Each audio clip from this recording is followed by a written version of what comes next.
My name is Tarina. I stay at Grace Centers of Hope. I'm going to be 43 years old next month. Um, I was addicted to crack cocaine. I was homeless. I was living on the streets. I was a prostitute. I grew up in a normal family, pretty normal. I had a mom, a dad, a brother, lived in the suburbs. Started having some struggles with alcohol early. Something was always missing. I didn't feel like I quite fit in. I tried, God. I tried going to church.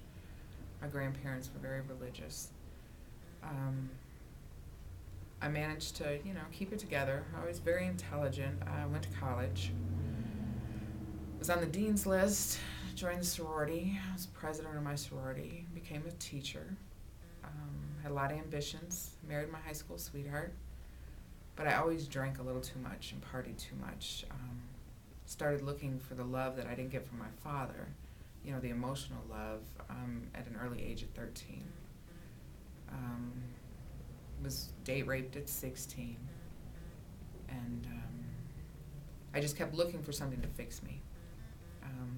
After I taught school, taught in Milwaukee for a while, had a baby, proceeded to cheat on my husband, still continued to drink, just had a rough lifestyle, and moved back here to Detroit, still teaching school. But when I was in Milwaukee, I was out drinking, smoking marijuana, and someone put crack cocaine in the marijuana, and I didn't know it was in there. I had never tried cocaine. I'd experimented with a few, drugs. Had never snorted cocaine. And then when she put the cocaine in the joint and I didn't know it, that's called a 51, it was like what I'd been looking for. Took away the pain, it took away the depression, all the emotions I'd been feeling. And pretty much, that was in 1995, so 13 years ago. And I eventually divorced. Like I said, came back here to Detroit. By the year 2000, I was smoking crack out of a stem, which is the purest form, the way it's smoked. I managed to keep my teaching job for about 3 more years. My son, his dad sort of took him from me in 2002. As of today's date, I haven't seen my son in 4 years. He's going to be 16 next week. After I lost my teaching job, I had tried going to meetings. I've been to treatment centers, the quick fix ones where you have the good insurance. This is actually about the 11th time that I've tried to get my life back together here at Grace Centers of Hope. And it's only through God and sitting still here. I've been here 8.5 months. After I lost my job, I had filed bankruptcy. I went to 3/4 houses. I've been to a lot of different 3/4 houses. But I met a man when I had a relapse and was out using. And he was a pimp. We had ads in the paper. I worked out of hotel rooms. It's embarrassing now when you think about it, but I would charge men and do whatever they wanted.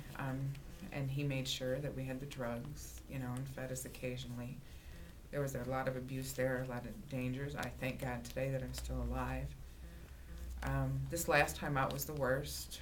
I've had some months clean here and there sporadically, but in February 2007, I left my 3/4 house and didn't leave there on the streets of Michigan Avenue until last June, when my girlfriend brought me here.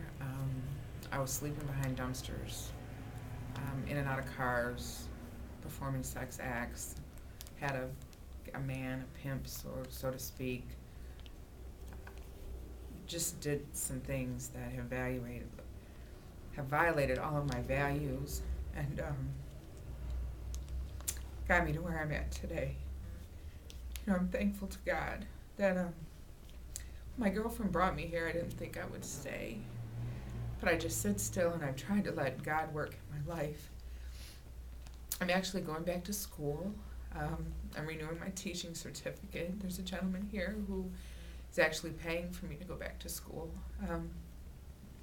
out of his foundation.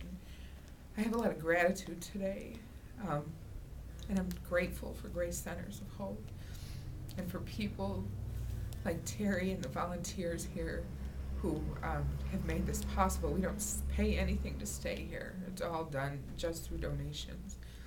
And I help out in the volunteer office, and I see how people, just God works through people just to give and to give back. Otherwise, I don't know if I'd be alive, or don't know if I would still have my life. I'm going to keep doing the next right thing, praying, and I hope someday to teach again and to be able to give back the way Grace Centers of Hope has given to me, and the people that work here through Grace Centers of Hope. I hope to get my son back. I'm a good person who's just made some bad choices and got exposed to some wrong things, and everyone needs a chance, and it's places like Grace Centers that give you that chance.